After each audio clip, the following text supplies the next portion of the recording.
Bom dia, Caio. Bom dia, Braulio. Abraço, queridos. Caio, o que realmente significa o ligar na terra e o ligar no céu? Desligar na terra e desligar no céu. Que poder é esse que a igreja tem de ligar e desligar? Gostaria que você me explicasse, por gentileza, querido. Abraço. Um abraço, meu irmão. E você foi tão objetivo e eu estou aqui encataratado até daqui a mais alguns dias, quando a cirurgia agendada vai ser feita. Eu nem consegui ler seu nome direito. É Nelson, se eu não me engano, Marcos Brau? Belo. Marcos Belo, Marcos caramba. Belo, isso Isso, ele mesmo. é da Paraíba. Marcos Belo, obrigado pela pergunta. Vamos começar consertando as coisas, tá bom?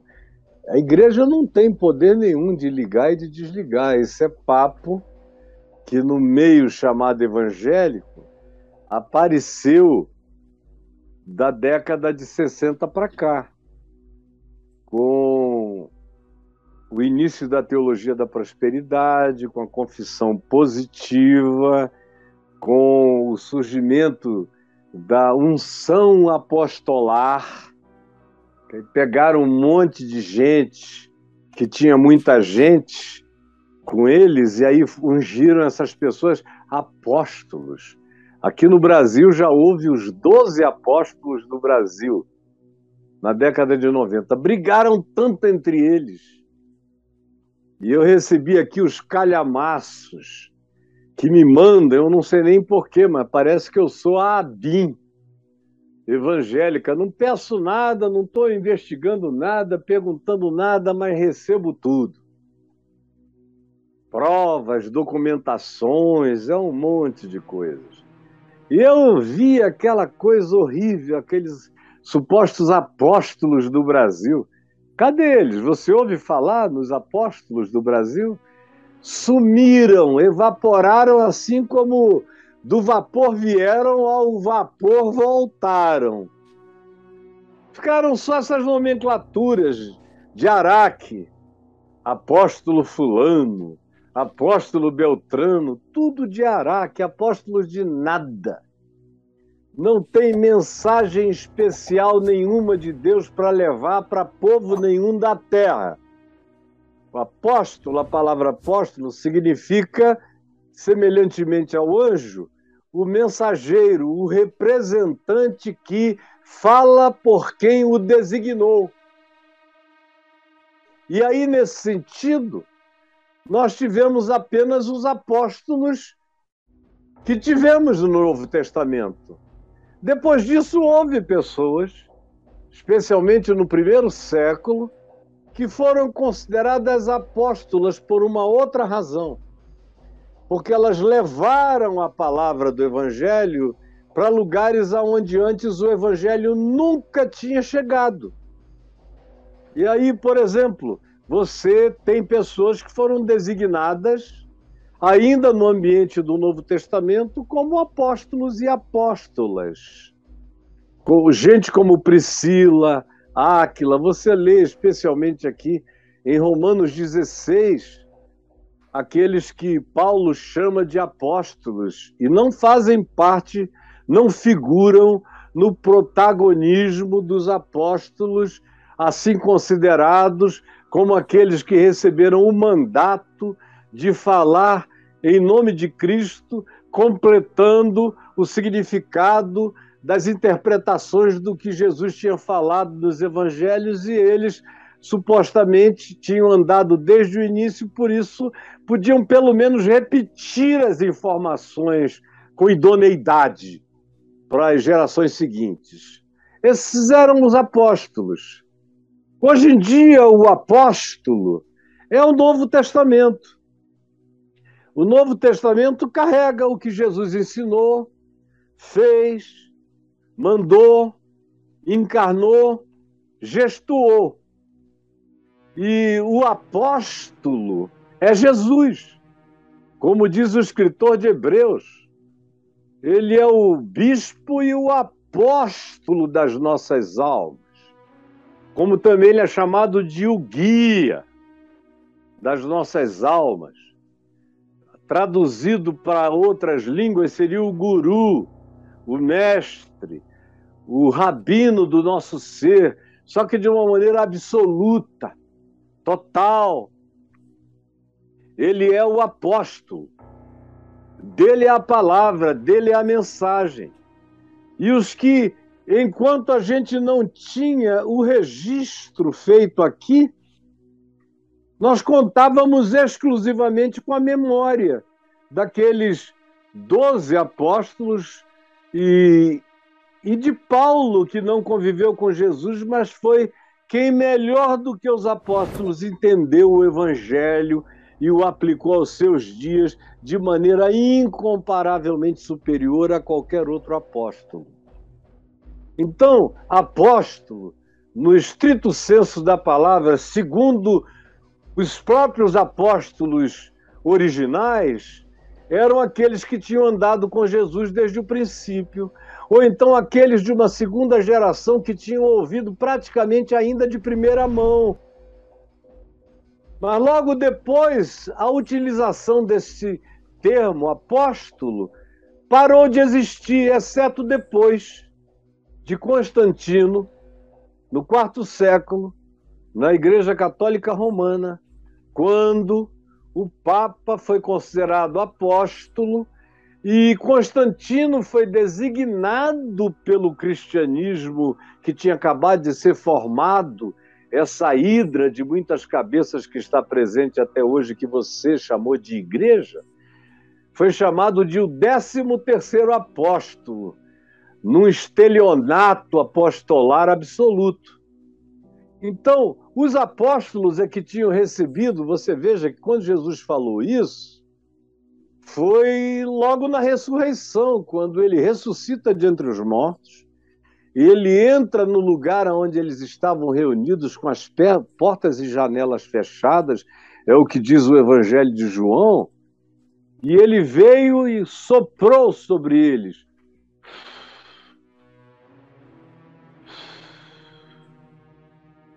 E disse: recebei o Espírito Santo. Aquilo que ligardes na terra terá sido ligado no céu, e o que desligardes da terra terá sido desligado nos céus. Aí, dos anos 60 para cá, no século XX, esses grandes deturpadores do significado original do Evangelho inventaram essa geração de apóstolos. Chegou um tempo que tinha mais apóstolo do que crente, para todos os lados. E uns apóstolos mais fajutos do que os camelôs das praças públicas, carregando esse termo e essa expressão sem nenhuma propriedade. Todos esses que estão aí, eu digo, e se vocês quisessem, eu diria os nomes de todos eles, é que eu não estou aqui para ficar provocando gente com pessoalizações. São todos esdrúxulos e fajutas. Não são apóstolos de nada. Apóstolos de quê? Da marcha para Jesus com revólverzinho? Apóstolos de quê? Do reino de Deus é que não é. Ligando o quê? Tudo que eles ligam se desliga. Tudo que eles desligam se liga. Olha só a contradição.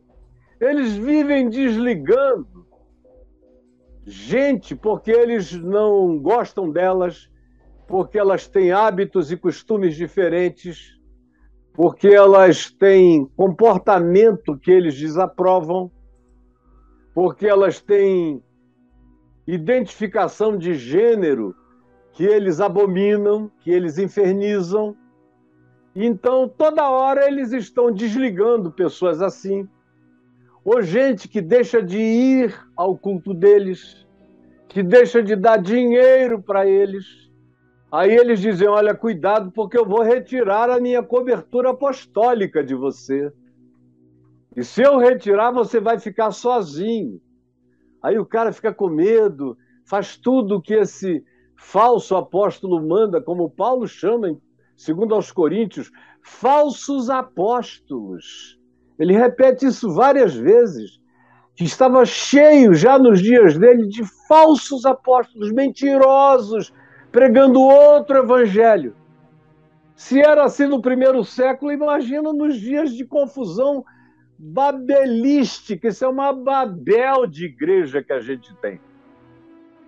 Poder de ligar nada, de desligar nada. Eles não conseguem nem ligar a esposa deles, nem os filhos deles. Não podem nada, isso é tudo mentira para enganar você, meu amigo Marcos Belo, não é isso? Isso. Só para causar essa impressão num rapaz tão inteligente, bonito como você, mas que ficou com esse grilo na cabeça. Vão me desligar. Eles não têm poder nenhum. Mesmo os apóstolos originais tinham nessa palavra de Jesus não algo para ser abusado. E foi algo que eles usaram como uma prerrogativa apenas em muito poucas ocasiões. Quando, na maioria das vezes, eles apenas declararam que aquelas pessoas eram de Deus. Ou quando havia dúvidas, mas ia um grupo de pessoas, como Paulo, Barnabé, e olhavam, enxergavam e davam testemunho da graça de Deus e diziam, eles são de Cristo, sim. Era um ligar no sentido de validação do olhar, do testemunho, do que faziam, e era também um ligar na perspectiva de dizer, filho, filha, você está arrependido, arrependida. Em nome de Jesus, eu te declaro que os teus pecados estão perdoados. Como eles faziam e como eu pessoalmente faço, na autoridade do Evangelho. E tenho feito a minha vida toda, e cada vez mais, ligando gente que chega fragmentada, desligada por esses falsos apóstolos, ameaçadores, esses lobos que impetram maldições sobre pessoas que não atendem às suas condições. Eles desligam lá, a pessoa chega toda culpada aqui, eu digo, olha, nada aconteceu, eles não têm poder nenhum, eles não conseguem fazer parar uma dor de dente neles. Eles não conseguem mudar a orientação sexual dos filhos. Eles não conseguem fazer a mulher deles voltar a sentir tesão por eles. Eles não conseguem ligar nem o seu próprio corpo ao corpo da esposa. Eles não conseguem realizar nada. É só fanfarrice, é só mentira. Porque Deus não dá poder de ligar e desligar a mentirosos, enganosos, adúlteros, corruptos, que prostituem a alma humana, que enganam, que se apossam, que dominam, que controlam. Esses estão sob controle maligno, tentando exercer domínio sobre a vida de vocês, usando o nome de Jesus. Então, o máximo que eles conseguem é causar angústia no coração de pequeninos, que chegam desesperados, se sentindo já habitando o inferno pelo medo, pelo pânico. E é chegar aqui e eu botar a mão na cabeça e dizer, filho, nada aconteceu. Você continua pertencendo a quem você sempre pertenceu, só que agora você vai pertencer com consciência de causa, sabendo que nenhum mal te sucederá, que praga nenhuma deles, ou de quem quer que seja, vai chegar na tua vida, nem na tua casa, porque quem te garante é o Senhor Jesus. E agora eu te digo, olha nos meus olhos, olha aqui para mim, eu te digo, os teus pecados estão perdoados. Em nome de Jesus, vai em paz.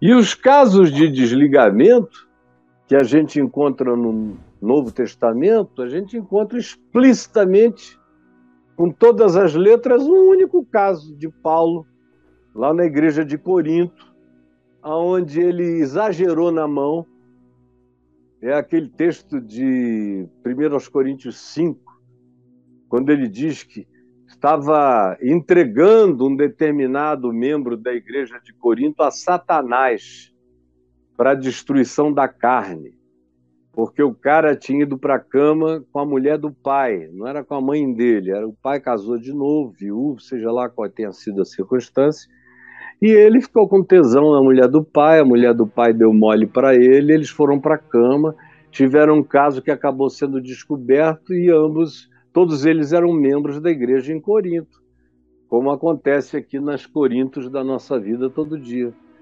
E Paulo, distante, devia ser amigo do homem que foi traído, devia perceber o mal enorme numa cidade como Corinto, tomada de promiscuidade, de prostituição para todo lado, e a igreja não era melhor do que a sociedade que a circundava, ela era muito parecida com a sociedade circundante, a igreja de Corinto. E Paulo, nesse arrobo, diz que reunidos eles e o meu espírito, diz Paulo, eu determino que tal pessoa seja entregue a Satanás para a destruição da carne. Aí passa um tempo, Paulo se arrepende, e na segunda epístola aos Coríntios, você lê lá no capítulo 2, vai lendo em diante, 3, 4, como o arrependimento dele está presente em quase tudo que ele diz naquele início de 2 aos Coríntios. E ele se arrependia de ter entristecido tanto aqueles que tinham o poder de alegrá-lo, e que ele tinha exagerado do que ele tinha dito. E fala lá, retirem de sobre ele esse peso, para que ele não seja esmagado, para que ele não atente contra a própria vida, para que ele não caia numa tristeza profunda, onde Satanás vai ter vitória. Então, na ansiedade de ajudar o indivíduo a andar em Cristo, ele exagerou. Ele foi para além dos limites. Porque eu não tenho permissão para entregar ninguém a Satanás. O irmão de Jesus, o apóstolo Judas, falou contra isso na epístola dele, contra aqueles que diziam juízos infamatórios contra o diabo. É uma coisa interessante. Judas, o irmão de Jesus, demanda que a gente tenha uma atitude de respeito pelo mundo espiritual negativo e positivo, por anjos e por demônios. Porque eu não estou aqui para galhofar, nem para puxar arminha para Satanás, porque é tudo que ele quer. Nem estou aqui para expulsar demônio do palavrão, não estou aqui para baixar o nível para um piso em que o diabo gosta de pisar. Não, ele disse que o arcanjo Miguel, quando contendia, eu estou falando de Judas, o irmão de Jesus, o arcanjo Miguel, quando contendia com o diabo a respeito do corpo de Moisés, não ousou proferir contra o diabo, contra Satanás, juízo infamatório. Seu canalha, seu safado, nada disso. Antes disse que o Senhor te repreenda, Satanás. É o que a gente encontra também em Zacarias 3. Quando Satanás é repreendido pelo anjo do Senhor, que é a manifestação do Cristo, antes da encarnação de Jesus. É o Cristo que o repreende, que repreende a Satanás, que estava acusando o sumo sacerdote Josué. E o Cristo presente, o anjo do Senhor, repreende a Satanás e diz: porventura não é este um tição que eu tirei do fogo, um pau preto queimado, mas eu não deixei ser extinto, mantive a brasa da vida nele, e a tua acusação termina aqui, e mandou paramentá-lo com todas as simbolizações da restauração espiritual. Zacarias, no capítulo 3. Então, essa coisa não tem nada a ver com a igreja. Imagina essa igreja que vocês chamam aí, que é um cassino de mentirosos, de ladrões, como Jesus disse, do templo em Jerusalém, das autoridades do templo, chamou de covil de salteadores. E aqui é muito pior do que estava lá. Está horrível esse negócio aqui. Você acha que Deus está transferindo o poder de ligar e desligar para um pessoal que existe em estado de desligamento divino? Então, meu querido Marcos, apenas saiba o seguinte: você está ligado pelo sangue do Cordeiro. Você tem um liame, um vínculo inquebrável em Cristo. Entre você e Jesus não tem homem nenhum para fazer mediação. Não tem ser humano nenhum, e a igreja não é mediadora entre Deus e os homens. Isso é uma teologia, uma doutrina do catolicismo medieval, e que perdurou até pouco tempo atrás. Mas pergunte ao Papa Francisco se ele crê que fora da Igreja Católica não há salvação, como se propagou tantos anos. Ele vai dizer que não. Ele sabe que a graça de Deus opera livremente em toda a terra sobre quem Deus quer. Mas oficialmente na doutrina da Idade das Trevas, atravessando o medievalismo todo, foi que se construiu esses superpoderes para a igreja, para poder unir casamentos ou não unir, para declarar que quem não pede a bênção dela está sob maldição. É tudo demoníaco. Porque Deus não constituiu ninguém e nada como mediador entre Deus e os homens, senão Jesus Cristo, o homem. Não é Paulo, não é Pedro, não eram os apóstolos, não era a igreja de Jerusalém. Igreja nenhuma tem esse poder de determinar com quem Deus anda e com quem Deus não anda. E quem ensina isso para nós é Jesus, nos evangelhos, que andava com gente que até os apóstolos nem entendiam, que conversava com mulheres, como em João 4, com a samaritana, que devia ser jovem, bonita, ao meio-dia, num lugar descampado, só os dois. E os apóstolos vieram e ficaram grilados, cabreiros, porque ele estava conversando com aquela menina ali. Jesus nunca abriu essa porta para ninguém xeretar a existência de ninguém. Não deu essa permissão. E ele mesmo não daria isso para ninguém que fosse abusar disso. E abuso é tudo que se instituiu no cristianismo. O cristianismo é, semelhantemente ao islamismo, hoje em dia, uma religião de abuso. Abusos, abusos e abusos. E o cristianismo protestante, ou evangélico, ou pentecostal, é o mais abusivo de todos eles. Então, esses que abusam da alma humana são aqueles que estão sob juízo divino. Então, esqueça isso para sempre. Só tem um mediador. Você dá conta da sua vida diante de Deus. Manda eles me desligarem para ver o que acontece. Não acontece nada. Absolutamente nada. Eles usam isso como efeito temerário, angustiante e de submissão no coração de pessoas que não entendem e se colocam na posição de subjugamento, o que eu espero que você nunca mais faça na vida. Mas se você quiser, o Braulio entra aí no portal, na lupinha do portal Caio Fábio, e escreve ligar e desligar. Ligar e desligar.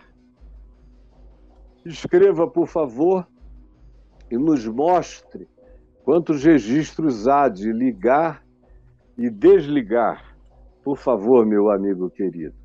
Tá bom? Tá aqui, tá aqui. Quantos? Acabei de fazer. 26. 26. Você podia ler algum para nós? Você quer autoridade, primeiro? As chaves de Tá. Pedro, devocional. A Lê. loira e o computador. Aqui deve ser ligar ou desligar o computador, né, cara? Não, a loira. Tem uma carta aqui. O pessoal fica ligando e desligando meu computador. Então, ligar e desligar vai levar para aí. Aqui, ó, a loura, não consigo fazer conexão com a internet. Suporte. Com certeza, você utiliza a Ligar e senha. desligar?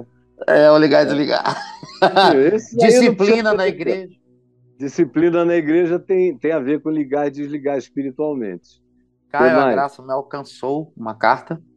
Isso, ligar e desligar. Tinha alguém lá que disse que jamais iria ser alcançado e o cara viu que quem disse isso contra ele não tinha poder nenhum. Nem Tem a ver, né? Não, ninguém tem. Fantasmas de uma traição. Aí deve ser o corno rádio, né? O cara fala, você tá, eu fiquei sabendo que a sua mulher tá te traindo. Ele é, tô ligado. Deve ser isso. Né? Isso é outra coisa. É também. isso, mas a brincadeira foi boa. Mas e aí? É o corno rádio, não, eu tô ligado. O pastor não vai e não sai de cima de mim. Rapaz, isso aqui deve ser complicado. O pastor dando de cima aí, tá ligado? Pentecostalismo, espiritualidade 171 e Avenida Brasil, Caio Fábio. Isso. Tem tudo aí, Marcos Belo, para você e todos que queiram saber Isso aí, um pouco Belo. mais sobre isso. Maravilhoso. Tá bom? Assim como no meu curso aqui, no Reconexões, eu falo sobre esse ligar e desligar, o que é Aqui, isso, ó. até onde vai. Enfim, tá aí no portal Caio Fábio, no Caio Fábio Exclusivo, nos meus cursos. Tem esse do Reconexões, que é o primeiro, e que vocês podem aprender uma quantidade enorme de coisas que vocês me perguntam aqui, que estão em sequência conectada no Reconexões. Eu reconectei tudo numa sequência crescente. Como também no Jesus, a chave hermenêutica, você aprende o significado de certas coisas que vocês leem, como o Marcos leu, pega o versículo, tira do contexto, aí olha para o verso sozinho e quer construir uma teologia e um dogma em cima de um verso isolado. E a gente não pode fazer isso, a gente tem que ler qualquer coisa tópica à luz do todo do que Jesus ensinou. E aonde é que Jesus ensinou no cotidiano esse poder de ligar e de desligar? Por exemplo, João ficou frustrado quando foi preparar a pousada para Jesus entre os samaritanos. E quando Jesus foi chegando por lá, os samaritanos viram que Jesus estava muito afim, era de prosseguir adiante, não queria dormir nenhuma noite, queria chegar logo em Jerusalém. Eles viram e deixaram o caminho livre. João ficou zangado. Tinha ido, trabalhado, feito, arrumado. E agora ele estava zangado, era com Jesus, que não ia aproveitar o trabalho dele. Mas como com Jesus não pegava bem ele se levantar e falar que ingratidão, eu trabalhei tanto e o senhor não vai ficar aqui, onde eu preparei com tanto carinho. Ele transferiu, como só ia acontecer, transferiu a raiva dele para os samaritanos que tinham feito tudo que ele pediu. Não era por falta de preparação, estava tudo pronto, eles só estavam dizendo a Jesus, se o senhor quiser ir adiante, pode passar, porque a gente não vai lhe constranger a nada. Aí João ficou com ódio. E o que é que ele fez? Ele virou-se para Jesus e perguntou, tu queres que façamos descer fogo do céu para os consumir? Olha só como é que Pedro, Tiago, João e o barquinho eram caras que sabiam tudo da dimensão espiritual. Sabiam nada. Eram meninos do jardim da infância do reino de Deus, iam ter que rodar muito para aprender. Aí esse João ouve Jesus dizer o seguinte, vós não sabeis de que espírito sois. Como é que você quer uma coisa dessa? quer a minha anuência para uma barbaridade dessa? Porque eu não vim ao mundo para destruir a vida de ninguém. Eu vim ao mundo para salvar as almas humanas. Esse é o espírito. E que João, que naquele tempo, quando falou isso, era um rapaz ali de, meu Deus, 28, 27 anos, novo. Depois, quando ele escreve a sua primeira epístola, chamada Universal, a primeira epístola de João, você lê lá no capítulo 5, João dizendo, se vocês quiserem, abram aí, eu não vou abrir, porque eu sei o que está escrito. Ele diz lá que quando você vê um irmão cometer pecado, que não seja pecado para a morte, o que é uma coisa raríssima. Pecar para a morte não é todo mundo que consegue na vida, não. Você tem que se hitlerianizar para aprender a pecar para a morte. Você tem que virar perverso. Tem que se putinizar para pecar para a morte. Tem que assumir a responsabilidade contra a vida de milhares de pessoas para pecar para a morte. Então não é algo corriqueiro. E João diz justamente por isso, se você vir o seu irmão pecar não para a morte, ore por ele. E Deus, o Pai, vai perdoar o pecado dele. Mesmo que ele não saiba, a minha oração é aí que eu ligo nos céus. Eu digo, Senhor, perdoa, ele não sabe o que faz. É uma ignorância, é uma loucura. Eu te peço que tu os perdoes, que tu o perdoes. Ele só está falando loucura. Ele não sabe nem o que está dizendo. Tem compaixão dele, desse equívoco, desse erro, desse pecado. Eu oro por ele. E João diz, e o Pai Celeste o perdoará. A garantia é essa. Mas não manda ninguém desligar ninguém de coisa alguma. Até porque, como Paulo disse, ninguém sabe quem vai encontrar, quem não vai encontrar, quem vai se converter, quem não vai se converter, quem vai entender, quem não vai entender. Assim como eu não tenho permissão de separar o joio do trigo, eu não ganharia permissão. Seria uma contradição, Marcos Belo. Se Jesus não deu aos apóstolos, nem a qualquer grupo de discípulos, e muito menos ao que vocês chamam de igreja, para separarem o joio do trigo, por que ele daria autoridade para o cara, bel prazer, conforme o humor dele, ligar, porque eu gosto muito de você, e desligar, porque você é um bobão, um boiola, que não tem Deus no coração? Nada disso. Tem que haver a coerência com o Evangelho. Jesus tem que ser a minha chave hermenêutica para entender até o que Jesus disse, à luz do todo que Jesus fez, praticou e ensinou, de modo que eu entendo Jesus em Jesus e entendo os apóstolos em Jesus e filtro todo o Velho Testamento no filtro de Jesus. Em Jesus é tudo que me resta aprender, apreender e praticar. Entendeu? E aí, brother?